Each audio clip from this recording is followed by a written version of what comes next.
Corona महामारी के समय भारत में जो कोविड से मृत्यु हुई थी उससे कहीं ज्यादा मृत्यु का आंकड़ा था, ऐसी बात एक रिपोर्ट कहती है। इस रिपोर्ट को केंद्र सरकार ने पूरी तरीके से खारिज किया है, विशेषज्ञों ने भी इसको खारिज किया है और साफ तौर से कहा है कि इस रिपोर्ट में ना तो तथ्य हैं और जिस प्रकार के आंकड़ों के आधार पर इस पूरी रिपोर्ट को बनाया गया है वो पैमाना भी सही नहीं है और मनगढ़ंत आंकड़ों और तथ्यों के आधार पर इस रिपोर्ट को बनाकर भारत के खिलाफ एक प्रकार से गलत प्रचार करने की नीयत से उसको लागू किया गया। तो इस वजह से इस रिपोर्ट को न सिर्फ केंद्र सरकार ने खारिज किया है बल्कि स्वास्थ्य से जुड़े तमाम विशेषज्ञों ने भी इस रिपोर्ट को गलत और भ्रामक बताया है।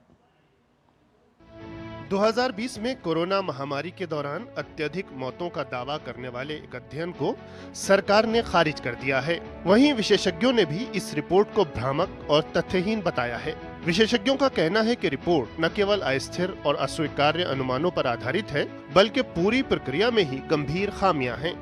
विशेषज्ञों के अनुसार अध्ययन की सबसे बड़ी खामी यह है कि इसमें राष्ट्रीय परिवार स्वास्थ्य सर्वेक्षण के अधूरे आंकड़ों को आधार बनाया गया है। रिपोर्ट में जनवरी से अप्रैल 2021 के बीच NFHS के तहत परिवारों के आंकड़े लेकर इन परिवारों में 2020 में मृत्यु दर की तुलना 2019 से की गई है। फिर इन आंकड़ों को आधार बनाकर पूरे देश को लेकर निष्कर्ष निकाल दिया गया।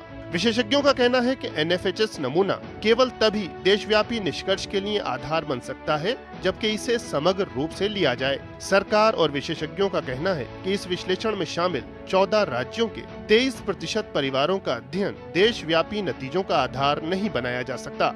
एक्सेस डेथ्स हमारे हिसाब से CRS सिस्टम में 4.74 लाख है, उससे ज़्यादा तो हो ही नहीं सकती। और उसमें भी जो सारी डेथ हैं ये कोविड की डेथ हम नहीं मान सकते और कोविड की डेथ उसका हिस्सा होगी। और जैसे मैंने कहा कि भारत सरकार के पास जो आंकड़े आए स्टेट्स में से, उनमें से जो डेथ का आंकड़ा है वो 1.49 लाख का है और ये 12 लाख की फिगर और ये कहना कि हमारे लाइफ एक्सपेक्टेंसी कम होगी 2.6 ईयर्स, ये गलत एस्टिमेट है, अनटेनेबल है, अनएक्सेप्टेबल है। रिपोर्ट का ये दावा भी तथ्यों से परे है कि निम्न और मध्यम आय वाले देशों की तरह भारत में महत्वपूर्ण पंजीकरण प्रणाली कमजोर है। सच्चाई यह है कि भारत में नागरिक पंजीकरण प्रणाली अत्यधिक मजबूत है और 99% से अधिक मौतों को दर्ज करती है। यह बात भी महत्वपूर्ण है कि नागरिक पंजीकरण प्रणाली के अंतर्गत मौतों के पंजीकरण में जो वृद्धि हुई भी उसको सीधे कोविड से नहीं जोड़ा जा सकता। जागरूकता बढ़ने के साथ साथ इस प्रणाली के तहत पंजीकरण में हर वर्ष निरंतर इजाफा होता ही है। साथ ही हर साल बढ़ती आबादी के कारण भी मौतों की संख्या में कुछ वृद्धि स्वाभाविक है।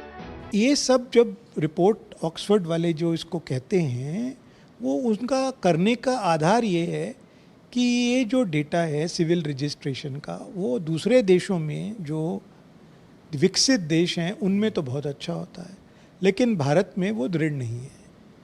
ये पूर्ण रूप से गलत है। रिपोर्ट की प्रामाणिकता पर एक और बड़ा सवाल मनपसंद आंकड़ों पर निर्भरता से भी उठ रहा है। जहां एक और अध्ययनकर्ताओं ने राष्ट्रीय परिवार स्वास्थ्य सर्वेक्षण के आंशिक आंकड़े लेकर अपने नतीजे निकाल लिए, वहीं नागरिक पंजीकरण प्रणाली के आंकड़ों को पूरी तरह नजरअंदाज कर दिया। विशेषज्ञों के अनुसार प्रकाशित पेपर में असंगत और अस्पष्ट परिणाम इस पूरे अध्ययन की विश्वसनीयता को ही खारिज कर देने के लिए काफी हैं। तथ्यों और आंकड़ों के साथ ये बात प्रमाणित है कि जिस अवधि को लेकर रिपोर्ट में दावा किया गया है उसमें मौतों की संख्या अध्ययन में दर्ज नतीजों से स्पष्ट रूप से कम रही है। Bureau report, DD news.